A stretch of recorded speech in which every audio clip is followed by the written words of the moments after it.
Welcome to My Favorite CX, a podcast that celebrates exceptional customer experiences. To listen to today's, please choose from one of the following options.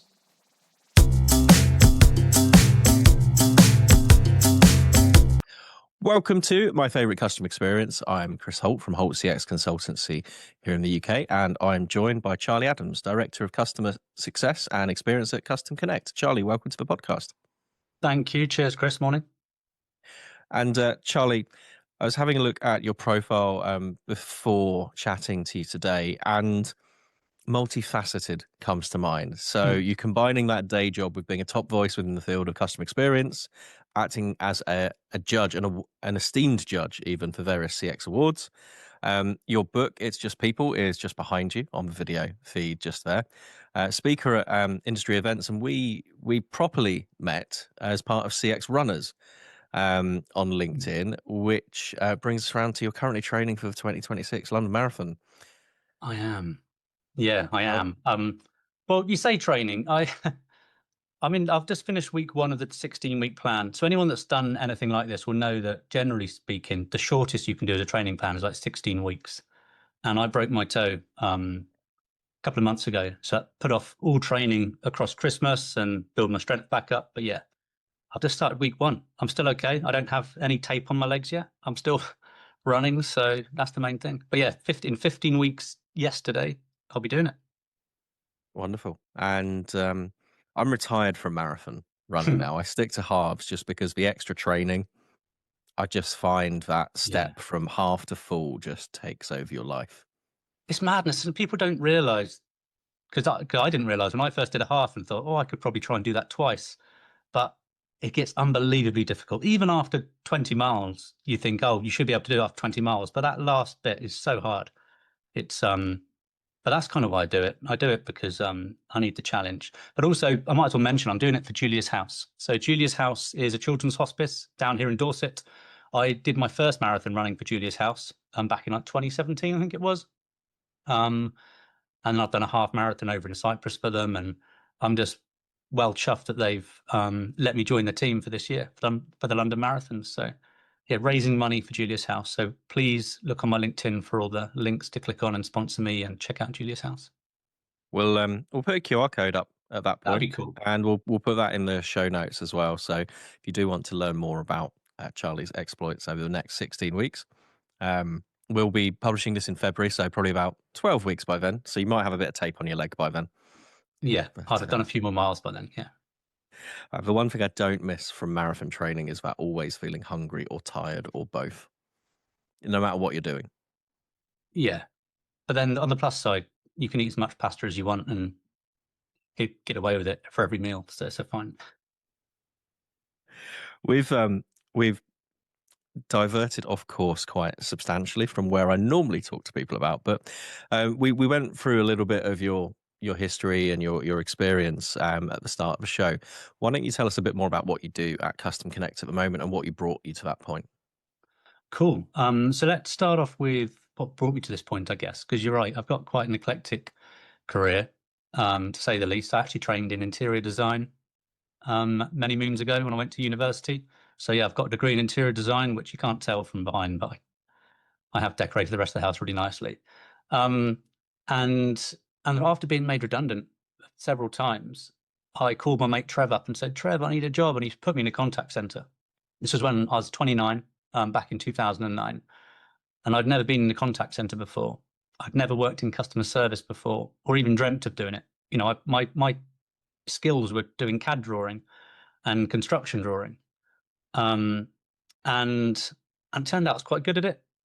And then after a few jobs, I kind of enjoyed the leadership side of it. And then I kept taking various other leadership steps through companies like Xerox and Ordnance Survey and Castles Technology, working with finance. And then really fortunately that the team I'm working with now, especially the guys in the UK, I've known them from working hopping through a career about 10, maybe 12 years ago. And I'm really fortunate to be working with them again. So at Custom Connect, where I work now. It's a global BPO. If you haven't heard of us, we're kind of the best kept secret in the BPO world. And my role there is to try and do the impossible, to try and connect customer experience and CX across global contact centers that speak different languages, that use different systems, that have different cultures, that speak to different customers in different ways, from chat and back office admin and calls. So it's kind of impossible. But the way I've tried to do that is, over the last year, as you'll know from seeing my LinkedIn, is creating this system called Maya. It started back in April. At least for me, it started back in April 2025, because that is when I joined Custom Connect, and very quickly started to realize that part of my mission there was to help gel the teams across the global contact centers. And part of what was missing, or part of what was needed, was a way to understand how we could measure and support our people in each contact center in a way that was concise and consistent. So there weren't people, say, we didn't have agents over in South America that weren't getting support, but agents over in Netherlands were getting support. It just wasn't the right way to do it. So we started to research what tools and systems we could use to help gel our people together. And nothing fit the bill. There's some systems were too expensive. Some systems just didn't integrate, as we know is hard, especially with the myriad of systems out there. And some just didn't tick all the boxes that we wanted to tick. I mean, yes, they produced data, they produced insights, but they didn't do the supportive side. And that's the big thing that I wanted to bring. Obviously, as a people person, I wanted to bring the supportive side. Of course. So crazily, we decided to build something ourselves. And at the start, it seemed like a good idea, because it was just going to be small and dirty, and we're just going to experiment and see what worked for us. And we're going to obviously do the obvious thing to launch it internally, one team at a time, and see what benefit it brought. And it kind of got out of hand, because it worked really well, really quickly. So we expanded it really quickly. We started using it live with live clients across the world, which then gave us real data and real insights about how it was really operating. So we knew if it was good or rubbish. And it was good. So we took it a step further. And then proudly in October, was it October? Yeah, October last year, we actually went to market for externally. So we realized that we had such a good thing internally that other people might benefit from this as well. So a small bit of investment, not huge, but a small bit of investment to make sure we packaged it for market, and it's now out there. And I think it's really interesting in the CX space at the moment that you are seeing new players, in that you've got your CCaaS stacks, and they've been doing quality management and performance management and various different things for years, but it's always been modularized, or, to your point, expensive. And if you're a BPO, I'm guessing you're using all kinds of different technology depending on where you are in the world, and whether your customer's telling you to provide the technology, or whether you're being, utilizing customer technology. So trying to get a one size fits all is going to be a challenge. And I think that's where we're seeing quite a few nascent providers come in and go, well, what if we do build something ourselves? Yeah, there are a few out there.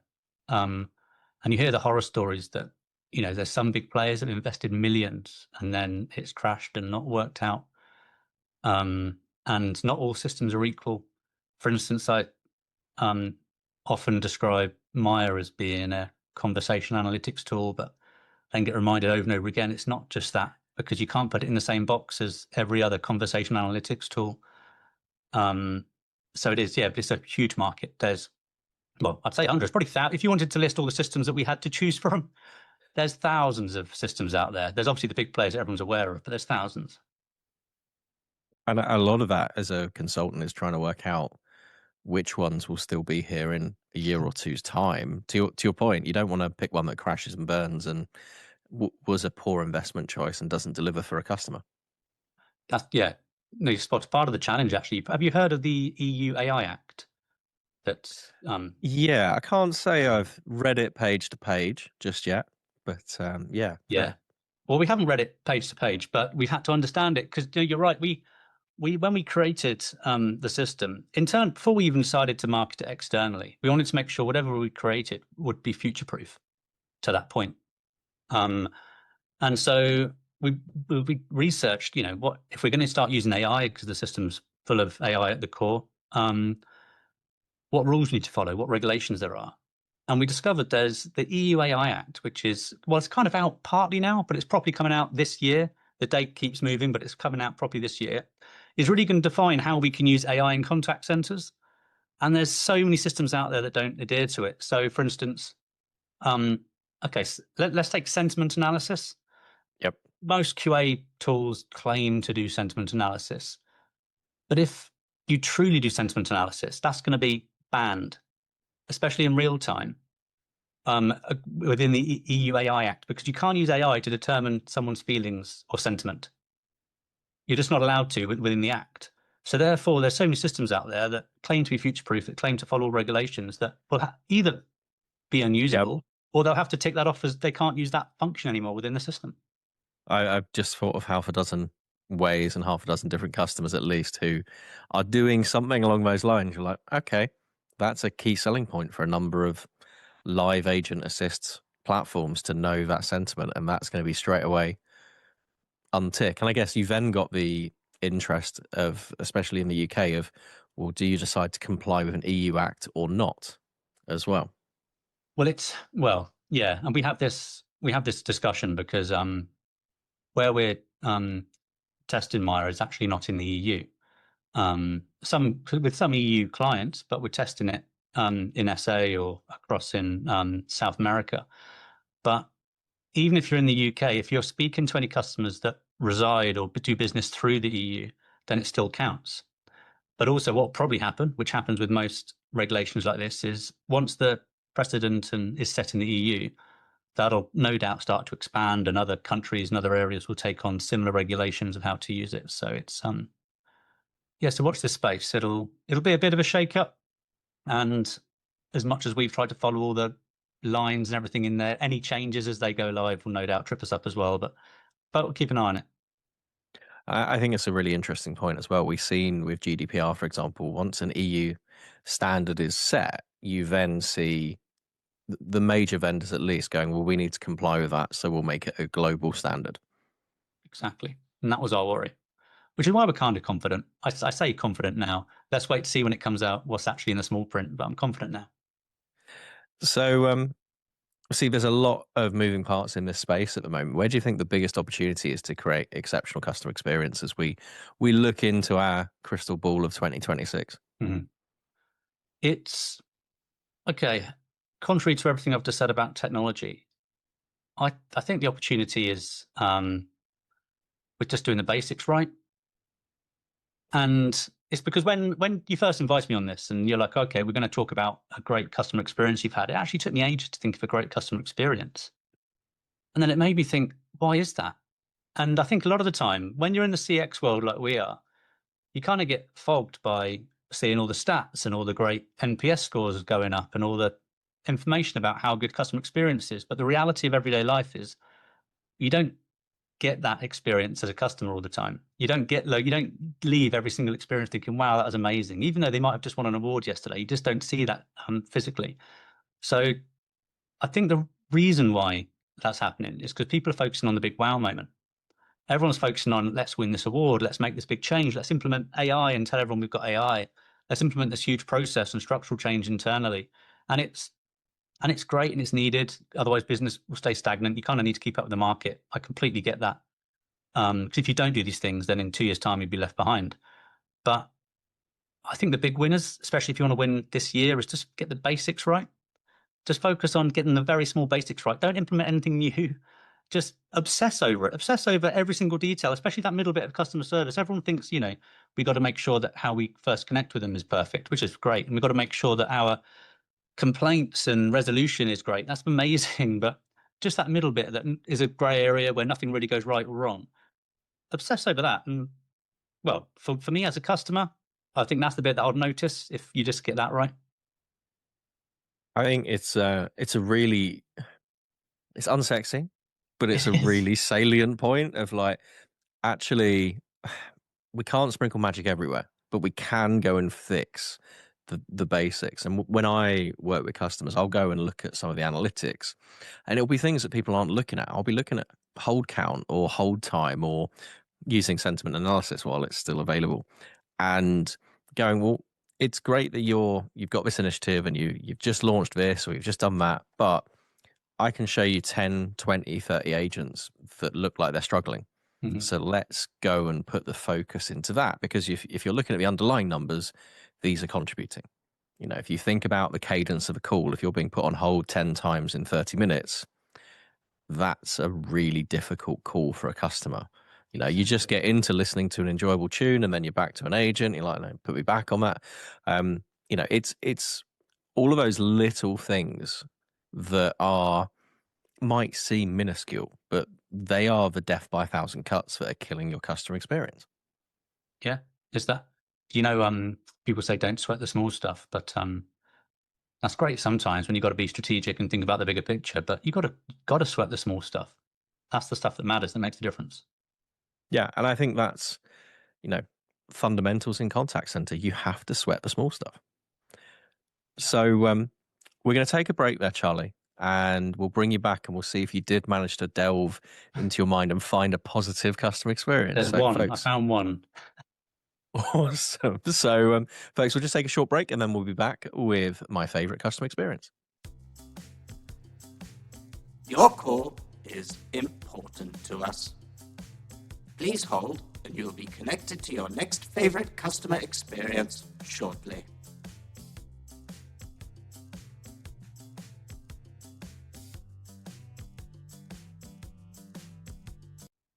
Welcome back to my favorite customer experience. I'm joined this week by Charlie Adams from Custom Connect.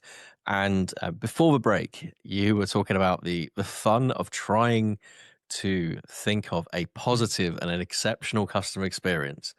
I believe you managed. So why don't you share that with us? Cool. So yes, gladly, actually, because I am a judge at awards, I actually do like shouting about and praising exceptional customer experience. It's kind of my thing. That's the fun bit about what we do. So I'm actually going to praise Specsavers to give them a shout out. So the reason I'm praising them is I went there 2 months ago to get an eye test, as people do. And from when I walked in to the way that everyone just smiled and looked at me, and literally everybody, but not just reception, everyone smiled and looked at me. The reception greeted me. Within seconds, they knew why I was there and as soon as I gave my name, they're like, oh, we've been expecting you. Go and take a seat over there. Again, within seconds, someone came out and said, oh, are you Charlie Adams? Can I lead you through? And they were chatty. They were talking about life and the world. And it wasn't just the fact they were smiling and knew what they were doing. It's the fact that everything was joined up. So I went to reception. They knew exactly what they were doing. I went to get an eye test. They knew what they were doing. In fact, they do the pre-eye test before the eye test. The little thing where they squirt the air in your eyes. And every step along the way. And then when I went out to pick some glasses, a guy called Demetrius, I remember his name because he was so good, helped me pick glasses. And I hate picking glasses. Incidentally, these are my old ones. I'm still waiting for my new ones. And I hate doing it because it's that, I don't know because as a glasses user, don't you hate just having to stand there in front of everyone? Because obviously you're in a shop environment, having to take different glasses and put them on, look in the mirror, realize you look like a complete wally. Same thing again. It's just, it's not my thing. But he made it easier. He straight away said, right, what size glasses do you want? What shape glasses? What you want, metal? Do you want plastic, etc.? And led me through all the right ones. He then called over a colleague of his, so I wanted some sunglasses too, who was an expert in sunglasses to help. Everything just felt joined up. That isn't what's exceptional. That's just standard service. That's standard. Yep. What's amazing is when I went back to get my glasses, I got exactly the same service. This is 3 weeks later.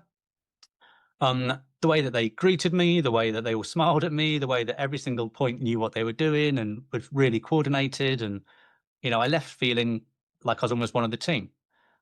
And that isn't even what's exceptional. What's exceptional is, and this is where it gets a bit weird to say it's good customer service, because my prescription was wrong. So as much as I kept trying my glasses, there was something not quite right. Everything was a bit blurry. So I had to call up. I went back in for another eye test. Again, the way they greeted me, the way that everyone knew what they were doing was exceptional for every step of the way. Then I had to go back and collect my glasses. Again, I had the same service where everyone knew what they were doing. And the annoying thing is my prescription's still wrong. So I'm actually going back again on, today's Monday. I'm going back in this afternoon to have another eye test so they can figure out what's actually gone wrong. I'm kind of looking forward to it because I know I'll get the same experience.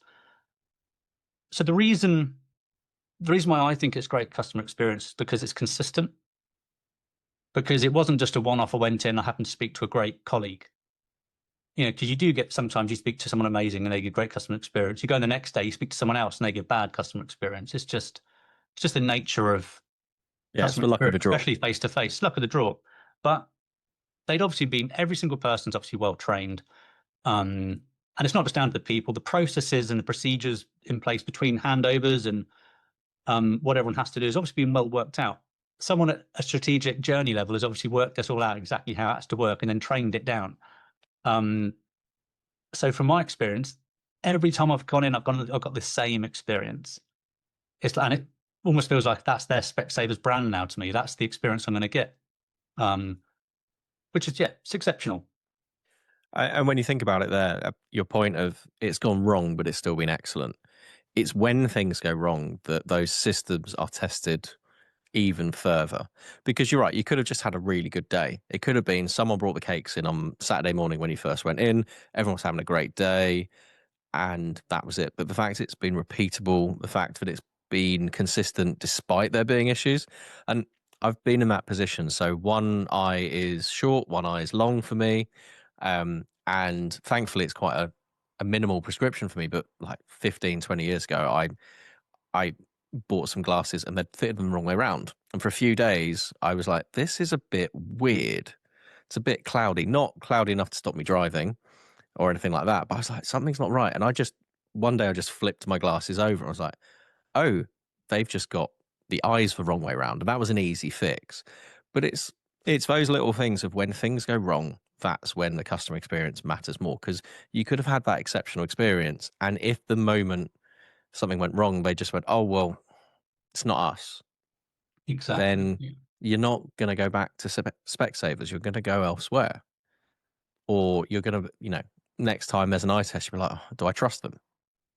Whereas here, they've held your hand throughout and they've taken ownership of an issue to the point of hopefully resolving it.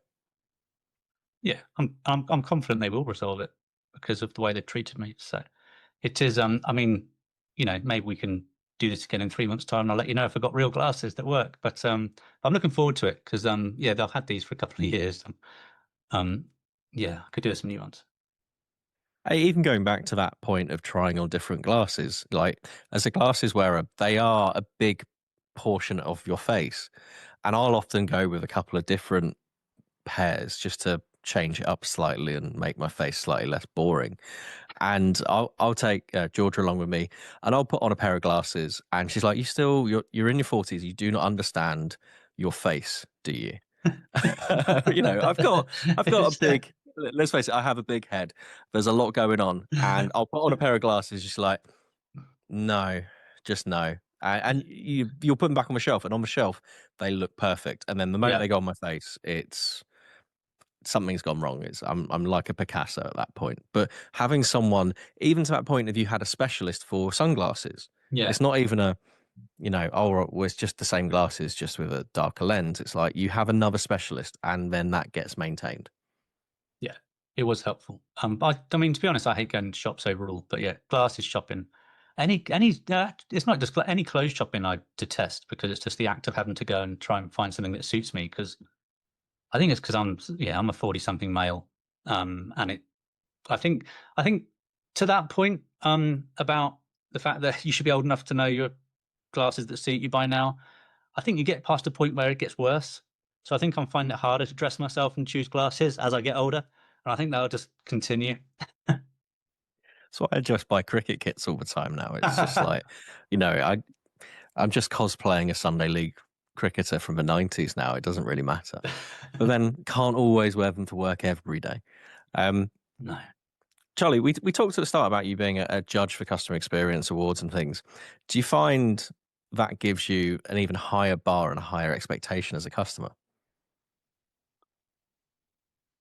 I think, on the contrary, I think it gives me a rounded view because, and it's not just the judging, but it's the fact that I've had an eclectic career helps me, because it's not like I've just spent 20 years working in one contact center and that's all I know, and then that's my bar. And I set everyone to say you have to be this good, and this is all I know about customer experience.